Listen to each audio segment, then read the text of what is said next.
Everyone.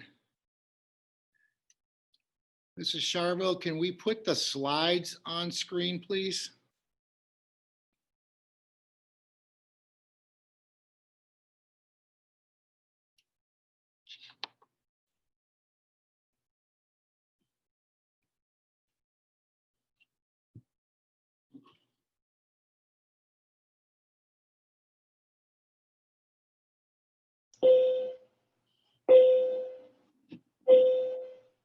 Mrs. Charville, can we place the slides on screen?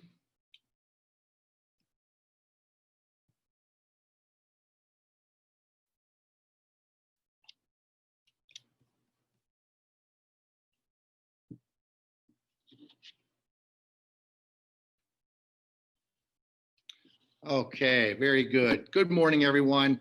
Thank you for taking time this morning to join us. I know we're all very busy this morning. I'd like to quickly thank Mrs. Charville and Mrs. Mashari for helping out with this quick presentation. I know our time is valuable this morning. I know you've got duties and things to attend to, so we're going to move along rather quickly this morning. I'd like to leave some time at the end for questions. We're also recording this session. We will post it on the website. And any questions that we do not or are unable to answer this morning, we will have written responses for those as well. So next slide, please. Today, you have two choices. You can laugh or cry, I suppose. Circumstances that we are all living with today. Some of the terms that at least help me identify with what we're doing. Certainly there's been nothing like this before in our lifetime, and hope to goodness that we never have to experience anything like this again. You know, the emotions, the way that we're dealing with it, we're annoyed, we're distressed. We feel like we're out of control. We can't change things. That's tough for us as educators who are typically people that are in control of their circumstances. People are scared, they're terrified, extremely worried. People are tired. We are all very tired. We're tired mentally and we're tired physically. And I would argue that I would take tired physically over tired mentally any day of the week. But I share this with you just as a reminder, folks, we got to step back. We have to take a step back and just remember, very simple, we're all doing the very best that we can. Nobody walks in our personal or professional shoes, so they don't understand what we are experiencing as professionals and in our personal circumstances. There's no fault in that. We just need to step back and understand we're doing the very best that we can. And nobody can ask for anything more. Okay, so I just want to preface our conversation with that we're all doing the very best that we can. Next slide, please. Whatever learning model that our district does today, tomorrow, or in the future, whether it's hybrid, whether it's a full remote model, or it's a full return. Decisions of this magnitude that are tied to emotion, there's no playbook for this. As I said last slide, it's unprecedented. There's no playbook to follow. There's a ton of emotion tied to what we're going through right now. And when we make decisions of the magnitude of what learning model that we're going to follow, we have to block out to some degree some of the emotion. We have to block out to some degree some of the noise that's out there. We have to make decisions of this level based on an evidence-based framework. We need to look at a multitude of points to best inform our decision. Okay, emotion's fine, the noise is fine, but we have to put that aside for a bit and look at multiple data points, a multitude of areas to best inform this decision, especially when there is no clear right or wrong answer. Again, it's doing the best we can. And the multitude of factors that we look at, we have to consider them in totality when we make a decision. And what we are looking at as a district, and I'll briefly talk about the multitude of points that are reviewed. First of all, we look at the county infectious disease cases and spread. Well, it's no secret. The spread is out there. Numbers are trending up exponentially in the community. And the spread is coming from areas of the general community, in families. The spread of the disease is not tied to long-term care facilities as it was over the summer. Second item we'll look at are the confirmed COVID cases impacting our school district. To date, and this will probably change today when I open my email inbox, but we've had to date since August 31st, we have had 13 probable or confirmed student cases. We have had 2 since August 31st, probable or confirmed adult cases. That's 1 teacher and 1 non-faculty member lay coach. That's how it's hitting our district, and we can expect more cases to come. Recommendations of the health experts. The health experts, and if you listen to Governor DeWine yesterday, are applauding school districts. They're applauding the strategies, the mitigation practices that school districts across the state are implementing. And you've heard it now, again, with the governor yesterday, the regional health commissioners have stated, the problem is not in schools. Spread is not occurring in schools. And I can share of the 15 total cases that we've had to date, none of those can be attributed to a spread caused by a school activity or event. We've all heard the dialogue out there of what's happened in our own community with large social gatherings, student activities, et cetera, outside of school. Schools are doing their jobs. It's what's happening outside of schools that is presenting the challenge. Educational research associated with remote learning or kids not being in school on a consistent basis. You don't need me to tell you this, but the research supports what we're living and what you are telling me when I talk to you. The inequities are happening, they're perpetuating. The inequities, especially for our vulnerable populations of students. We see what the resources that are available for our students when they're not home, when they're not in school, and when they're home learning. It goes from A to Z. The inequities are there. And again, that's going to perpetuate those learning gaps. Not only the learning gaps, but the social services.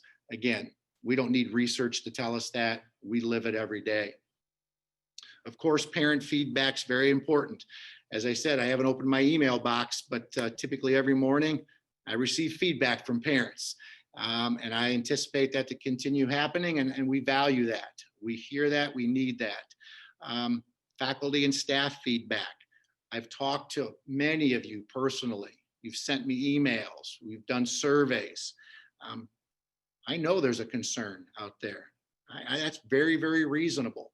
But when I talk to you, there's a concern, but I also, which is even makes me more compassionate to you, and what's more compelling is so many of you are torn. You're concerned for obviously the health, personal and professional health, and you all have stories of family members. But so many of you, when I talk, are torn because you're worried about your students as well. And that's so compelling. And that's what the outside doesn't know. That's why I said previous slide, no one walks in yours or our professional or personal shoes. You're very torn, and I get that. And it's so compelling.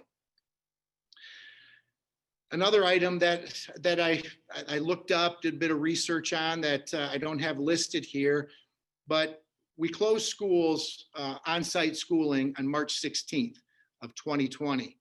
That was approximately 35 weeks ago or 7.5 months ago.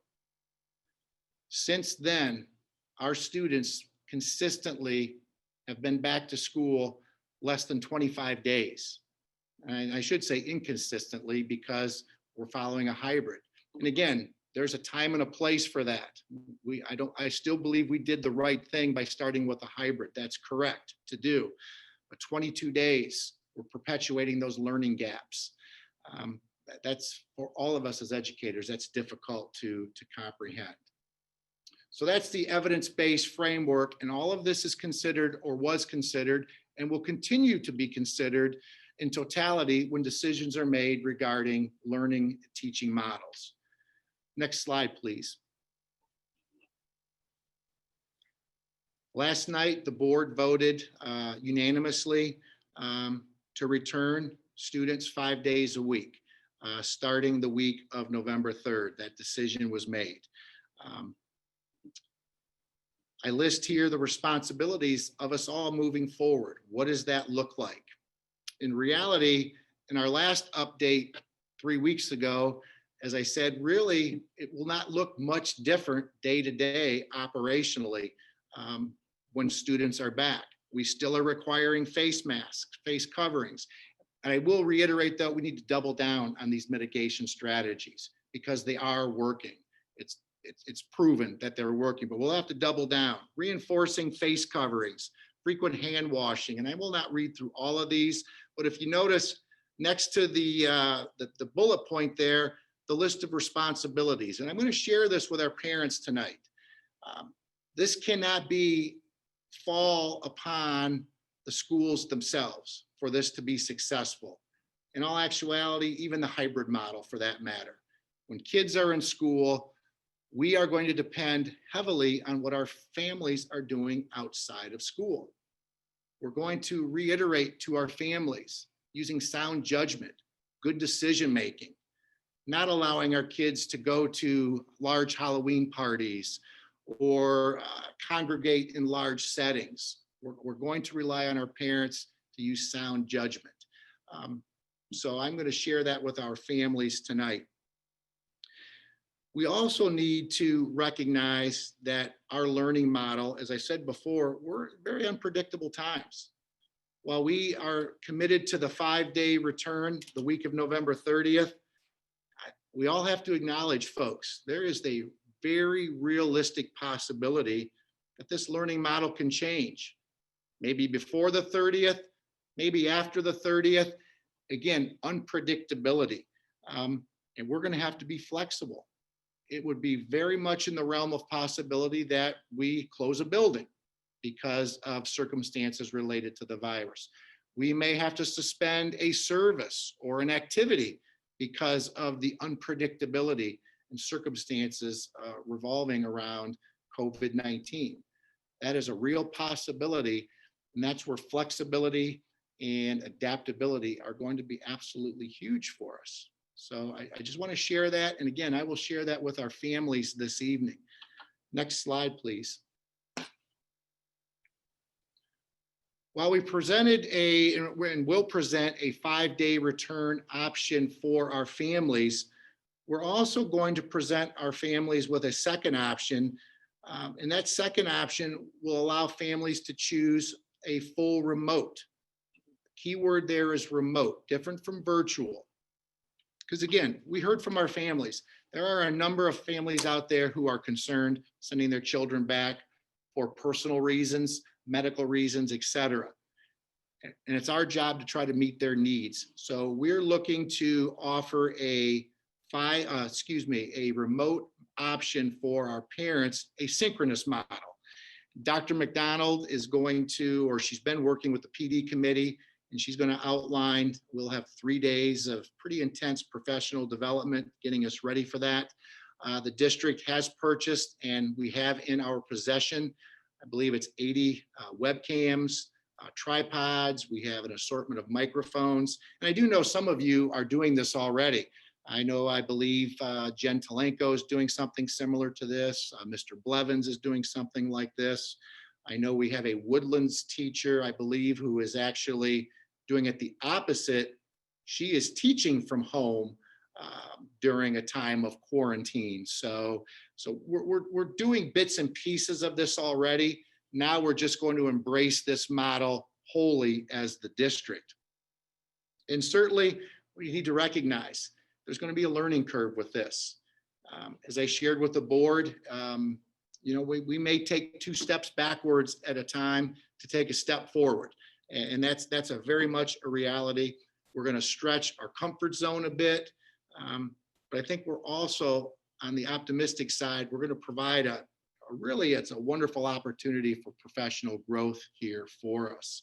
And quite frankly, this remote model, we did it last spring. I believe we were successful under the circumstances, but we all agree we can do better. And again, closing a building, closing the district down is a real possibility. By embracing this remote model now and doing it on some level with those families and students who choose to, we will be better prepared when and if that day comes that we have to go remote on a much larger scale. And again, more details will follow regarding the remote option for our parents as time goes on.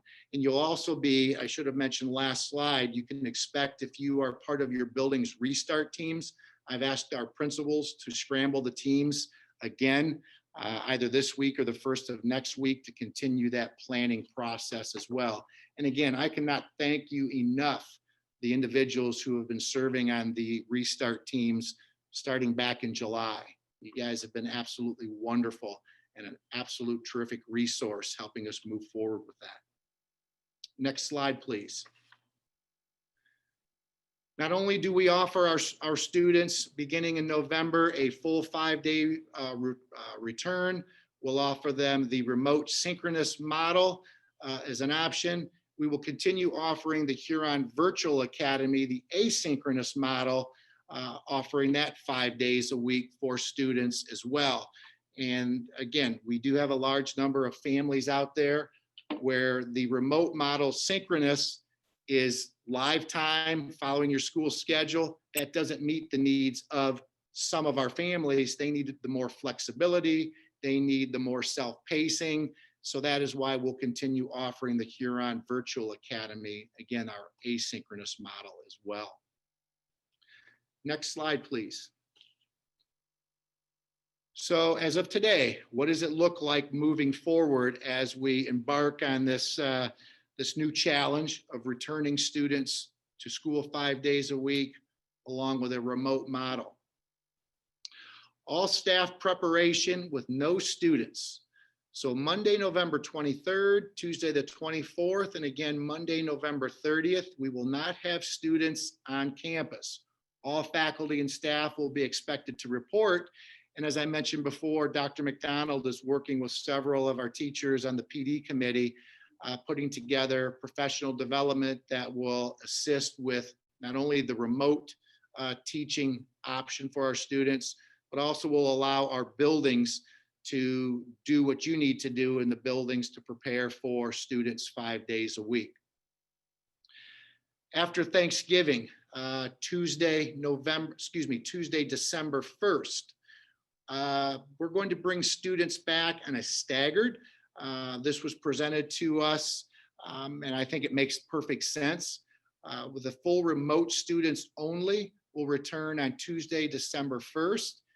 Quite frankly, teachers, some of you may have 1, 2, multiple students. Some of you may, quite frankly, have no students who choose the remote option.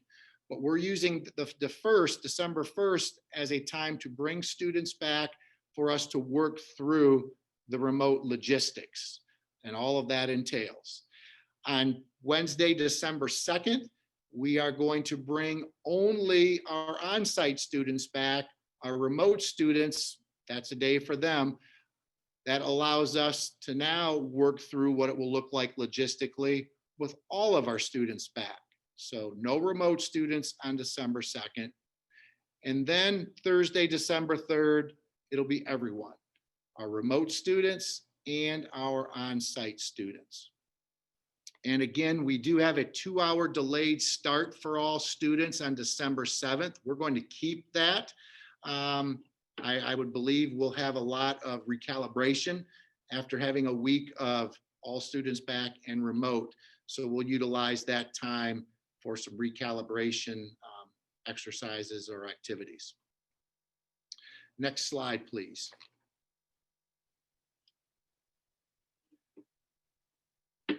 just want to leave you with a couple of thoughts here. I started this morning with what we're dealing with today, the frustration, the fatigue, the unpredictability, the unprecedented events we're dealing with. What I'm asking us all to do right now is, again, not only step back and recognize we're doing the best we can, but to also revisit our priorities. State assessments, STAR scores, covering all the curriculum that you feel that you have to cover. Those have been our priorities of yesterday. I say we put those priorities aside at this point. Well, those are always important, always important. But right now, those items should not and cannot be our priorities at this point. It cannot be. I ask that we reprioritize. I ask that we set those things aside, assessments, content, et cetera, and we set new standards for this year, new priorities. Let's focus on the relationships with our kids. Let's focus on the relationships with one another. Let's double down on the social emotional piece of what we do. And recognize, regardless of what you do in class, in your classroom or on your bus or in your cafeteria, the value of just the kids being in your presence, the value that you serve for them, just being there as a consistent adult. And I would argue the value that they give us when they're there. They walk in, give you a hug in the morning. They say good morning to you. That should be our priorities moving forward. The other stuff, there'll be a time and a place for it, and it will take care of itself. I can guarantee you, people are not losing jobs. People are not leaving school districts at this point because of test scores. This is about the emotional piece, the social piece. So again, the transactional items, scores, tests, that's transactional. Let's be more transformational. Let's be more transformational with those relationships, the social emotional pieces. That should be our priority moving forward. At this point, next slide, please. We would definitely like to open up for questions this morning. Again, what we cannot cover this morning, we will provide written responses for you. So, Ms. Sharville, if you can put the slide back up and then you can start reading questions for me, please.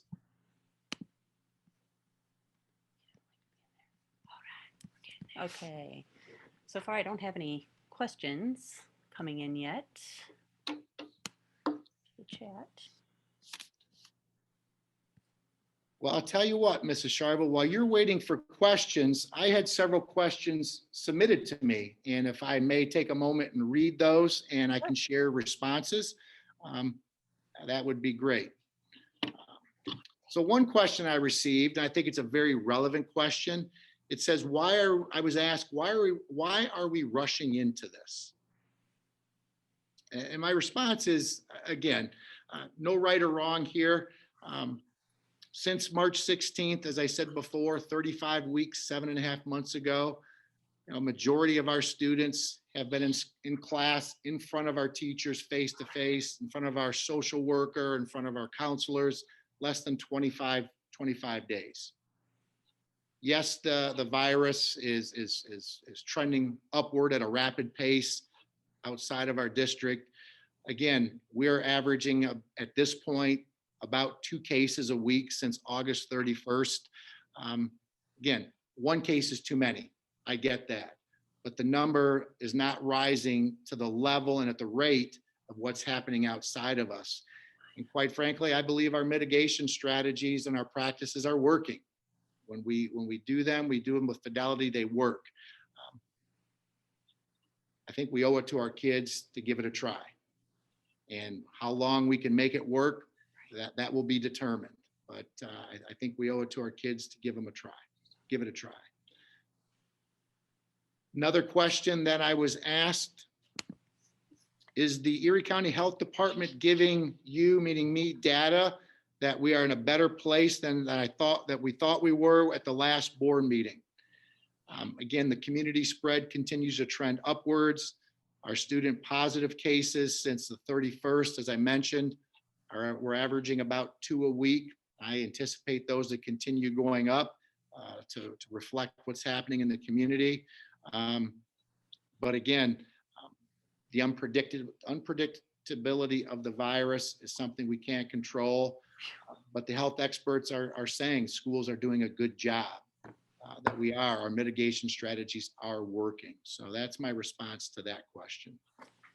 Denny, I do have a question Yes. that rolled in. The question is, why have we not received notification of the positive COVID cases that have occurred this week? We send out a news blast to all faculty and staff whenever we have. I believe at this point we have had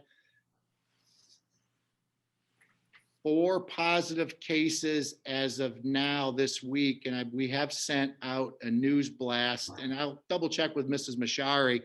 But whenever we have a positive case, probable or confirmed, we send a notice to the parents of who share a classroom with those students or staff member. That's requirement. We're required to do that. And then we send a general news blast to the district and to all of our families, a little less detailed of a positive case in the district. So we will continue doing that as well. So again, we've had, I believe, 3 students and 1 staff member this week. So again, we are committed to sharing that. Okay, another question. So if students are off from November 20th to December 1st or 2nd with no new instruction, is that the case, or are we sending out assignments online during that time? No, from the 23rd, 24th, and the 30th, we are not sending anything out at this point. Those are days that we'll be responsible for professional preparation for the full return of students. Very good. Another question, why are we changing at all right now when the virus is at its worst? A very good question, very fair question. Again, it's outside of our school district, outside of schools, it is trending upward. But again, looking at the impact in schools, we're averaging 2.5 cases a week in schools. Does that, I think it could be up for debate. Again, I think 1 case is too much, but having 2 cases a week on average, 2 to 3 cases a week, if that goes up, is it worth keeping our kids out of school on a consistent basis? At this point, feel it's worth giving it a shot, bringing our kids back to school. They need to be in school. They need the consistency. With the unpredictability of what we're dealing with right now, I don't know if we can say there is a right time to do it. Okay, we have another question, and that is, how are you going to handle the shortage of substitute teachers? That's a great question. What we've been doing to this point, and that's a real concern. I know yourself, Mrs. Charville, Dr. McDonald, I know Mrs. Zilski, you've been pulled into duty for subs. I know many of our teachers have been covering for one another. It will, quite frankly, it could get to a point, a very realistic point, to where we may have to close a building, whether it's a day, whether it's multiple days. That is a fact of reality right now. That is very much a possibility. That could go for bus drivers, that could go for support staff as well. That's not a Huron situation. It is obviously all school districts. And quite frankly, we're seeing that with the hybrid as well. So whether we're hybrid or full return, that's a reality. Another kind of a follow-up question. So if it's not so bad within our school now, do you think that opening up completely would rapidly change that? And wouldn't you want to protect that instead of chancing that, especially when schools around us that have been going full are now starting to retreat back to a virtual or a remote model? Well, no one has gone to a remote model in Erie County. I do know we have a neighboring district that has closed a building. And again, I I don't know their personal circumstances. Again, that's a reality. Absolutely. Um, but again, what the health experts are telling us, our mitigation strategies and practices do work in school. They absolutely do work. We face covering, we wash our hands, we practice social distancing the best that we can, understanding that whenever students are back in larger numbers, 6 feet is the benchmark, but it's not a reality on all circumstances. And our neighbors will share that with us. But if those mitigation practices are followed with fidelity, they do work. But again, I'm going to put an awful lot back on our families as well. Um, we need our families to make good decisions outside of school to keep their kids and families safe from contracting the virus, which could potentially bring it to school as well. So, yeah, there's always that chance. Again, we can't be naive with this, but at some point we need to bring kids back, understanding there is no perfect time to do that. Um, with our numbers as they are, we've been able to mitigate it. I would say successfully. It's time to bring them back and see if it continues that way. Okay, we have another question asking, who do teachers need to talk to about rearranging classrooms so they're able to teach the in-person students as well as the remote students, because some of the configurations of the classroom where the smart board is may be across from where their computer is and vice versa? Oh, that's a great question. Talk to your principal. One thing that you may want to do before we consider rearranging, we do have mobile webcams that will allow you, that way you do not have to use or rely exclusively on the camera on your computer. So it gives you a bit more flexibility. But certainly if you have any changes that need to be made logistically or operationally, please work with your principal sooner than later. Perfect. And another question, can students decide each day between remote and on-site? Teachers are wanting to make sure that they know who is going to show up in the classroom. Do they commit to one method?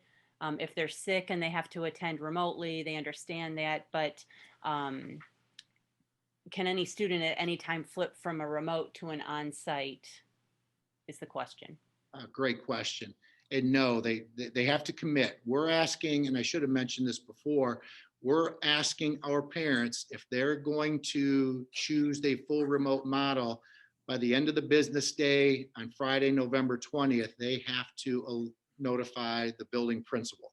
And they're committing for 9 weeks for this. It's not going to be in one day, out the next. We're not creating multiple lanes. This is the choice of learning model. It is a 9-week commitment. But of course, we know that there are circumstances with families that sometimes become out of control, but the general commitment is for 9 weeks. And really, if a student is absent from school, they don't have the option to remote in. Now, if a teacher wants to cut a deal with a student, I'm not top down on that. I leave that freedom to our teachers, but the expectation is when a student's absent from school, they're absent that day. The only exception to that would be quarantine students. Remember, quarantine students can be out of school upwards of 2 weeks. That's another reason why the remote option, or we were looking at this from the very beginning. What can we do to better service our students? Because that's what, and this goes back to what was said before about the increase of students while opening up. One of the things I would anticipate would be more quarantines. And again, that's not because of school related, that's because of what's happening outside of school. So I would anticipate more quarantine students, and this is where the remote option will be the remote capabilities will be very beneficial to provide instruction for those students. But the short answer is no, there's not back and forth. There's a commitment to it.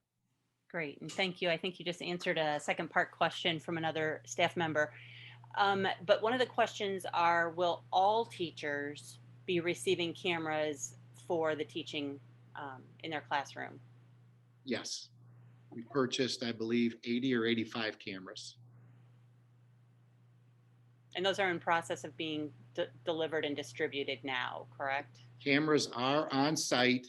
I know Dr. McDonald is going to, I believe she was sorting them yesterday. We are going to deliver them to the buildings, actually to the classrooms.